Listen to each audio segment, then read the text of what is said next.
এবার দেখে নেব আজকের জাতীয় দৈনিক পত্রিকাগুলোর প্রধান শিরোনাম। প্রথমেই আমরা চলে যাব প্রথম আলোতে। প্রথম আলোর শিরোনামটি দেখে নেব। সংঘাতের ইঙ্গিত ছিল স্পষ্ট, নিরাপত্তা প্রস্তুতি নিয়ে প্রশ্ন। স্থানীয় এনসিপি হামলার আশঙ্কা কথা পুলিশকে জানিয়েছিল এবং বিভিন্ন এলাকা থেকে আওয়ামী লীগের নেতাকর্মীরা এসে শহরের অলিগলিতে অবস্থান নেন। কয়েকদিন ধরেই চলছিল এ হামলার প্রচারণা।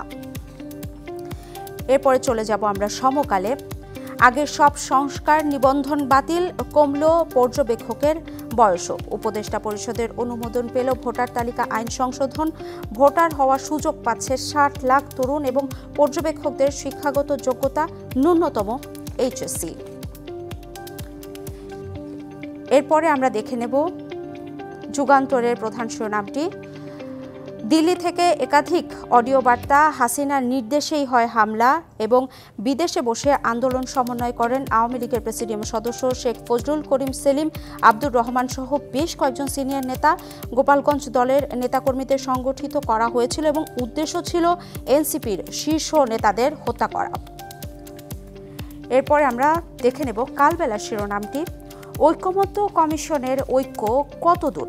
সংশ্লিষ্টরা বলছেন, বৈঠকে বিভিন্ন সংস্কার প্রস্তাবের কিছু বিষয়ে ঐকমত্য পোষণ করলেও অধিকাংশ বিষয়ে কাঠামোগত পদ্ধতি নিয়ে রাজনৈতিক দলগুলোর মধ্যে অনৈক্য অদ্বিমত থেকেই যাচ্ছে। ফলে সংস্কার প্রস্তাবিত বিষয়গুলো নিয়ে জটিলতা বেড়েই চলছে।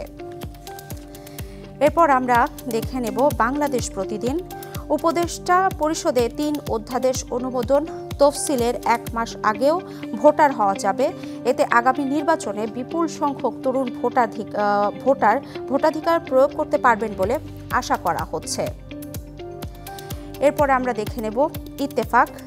এসএসসির ফলাফলে উদ্ভট যত ভুল। ঠাকুরগাঁওয়ে এক বিষয় পরীক্ষা দিয়ে 3 বিষয়ে ফেল 25 শিক্ষার্থী। ব্যবহারিক পরীক্ষায় অর্ধেক নম্বরের ভিত্তিতে মূল্যায়ন এবং বগুড়ায় 883 শিক্ষার্থীর ফল সংশোধনের নির্দেশ। এরপর আমরা দেখে নেব কালের কণ্ঠ। সাম্প্রতিক ঘটনায় বিএনপির পর্যবেক্ষণ, নির্বাচন ঠেকাতে ষড়যন্ত্র করা হচ্ছে। নাম প্রকাশে অনিচ্ছুক দলের একজন গুরুত্বপূর্ণ নেতা কালের কণ্ঠকে বলেন, একটি মহল নির্বাচন ঠেকাতে ষড়যন্ত্রে জড়িত আছেন, কিন্তু এই পরিস্থিতি জটিল করে তুলতে চাইছেন না বলে কারণ নাম উল্লেখ করে কিছু বলছেন না। এরপরে আমরা চলে যাব বণিক বার্তাতে। তীব্র গাড়ি সংকটে বাংলাদেশ পুলিশ সদর দপ্তর বলছে, যানবাহনের অভাবে যথাযথ নাগরিক সেবা দেওয়া সম্ভব হচ্ছে না এবং লক্কর গাড়ি নিয়ে দ্রুত ঘটনাস্থলে পৌঁছাতে পারছেন না বাহিনীর সদস্যরা। অন্যান্য ইউনিটের কাজও ব্যাহত হচ্ছে প্রয়োজনীয় বাহন না থাকায়। এরপর আমরা দেখে নেব ইংলিশ পত্রিকার প্রধানের শিরোনামগুলো। চলে যাব ডেইলি স্টারে। Fundamental reforms non negotiable, Yunus tells consensus Commission. He made the statement during a meeting of Commission at State Guest House, Jamuna last night, according to the source. এরপর আমরা দেখে নেব বিজনেস স্ট্যান্ডার্ড।